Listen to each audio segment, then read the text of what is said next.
Okay, I need nobody to like walk past here for the next 5 minutes. That would be great. But hello, welcome back to another video, and it is Sunday. It's a beautiful day outside. I had a very, very long week. This week it wasn't bad, but it was just very, very long and very socially demanding. I'll say that. Um, but today's video is just some things, of course, has been on my mind, and being 28, this has been a pretty, um, you know, productive year so far, I would say, especially when it comes to my mindset and how I see things and how I'm moving forward with plans in my life and just acceptance of certain things. And just some things that I have realized that is very, very important, especially in your late 20s. The first thing being is showing up for people, and the importance of that is so important.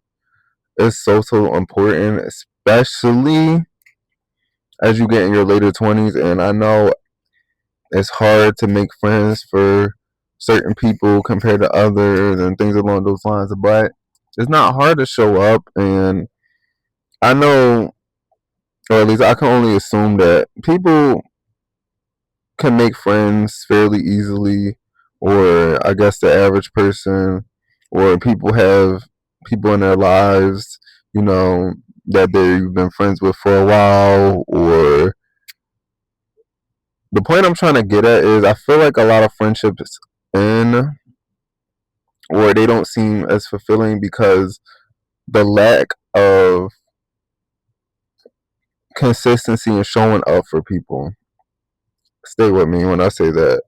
And I mean going to things and attending things, making effort to hang out, not saying no all the time, picking up the phone when you're called, responding to text messages in a timely manner, being present for major events and milestones in people's lives.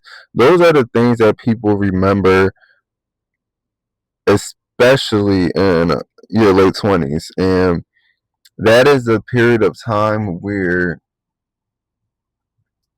you kind of cement your friendships for the next half of your life, because at the end of the day, who is going to continuously be in contact and um continuously showing up for somebody who don't I can't even talk, reciprocate that same energy? And I feel like at this age as well, people really pay attention to who is showing up and who is not showing up. I know I do. It's very you know, I notice when people show up. I notice when people don't show up. I notice the excuses people have, which I'm not saying that it's something that I'm emotionally affected by, because people have their own lives and I fully understand all those parts. I get it. Things is not black and white. It's just not. There's gray areas within everything. Um, but the basis, if you want to keep friends, if you want community, if you want, a fulfilling social life, you need to show up for your friends and you need to show up for other people. You need to be attending events.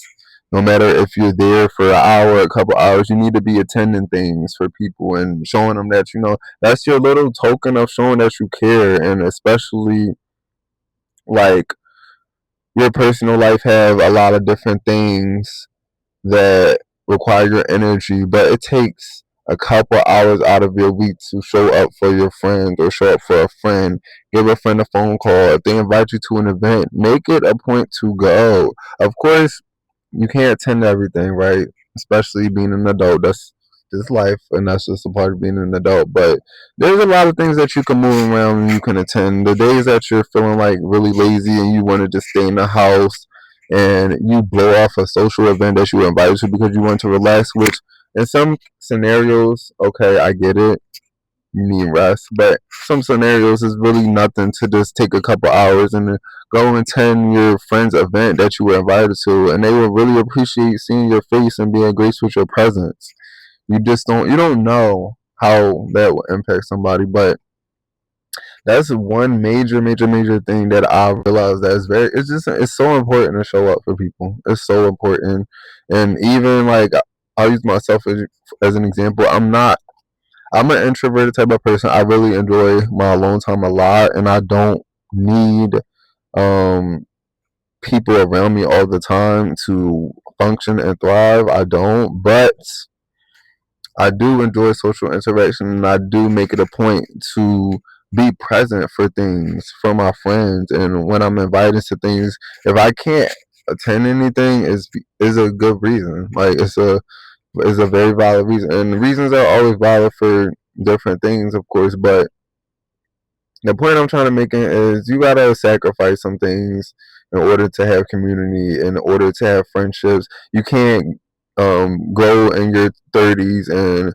be bitter that you don't have friends or you don't have people to hang out with or to invite to things because you haven't done that yourself. You wasn't really focused on, nurturing and, tending to your friendships and just making sure you're a reliable, consistent friend. That is something that's very, very valued, especially later in your adulthood, like reliability and consistency. Because unfortunately, at least in my experience, not a lot of people are reliable and consistent. So if you have a friend who is consistent and reliable and they are showing up for you, I'm not saying like, oh, be there, be talking to this person every week or every day or even every month, even. But when it comes to life events or important milestones, like you of course want to be able to see people that you like care about and enjoy and and love. But that's the main thing for this part. I'm going to make another part because this is like over 7 minutes long. But show up for your friends, show up for people in your life, show up for your family the best you can. You can only do the best you can. But some effort, a couple hours of your day, half an hour of your day is better than nothing. It's better than leaving somebody alone and in their head they perceive that you don't care or anything, or you know what I mean. But thank you for watching this clip, and I'll talk to y'all later. Show up for your friends.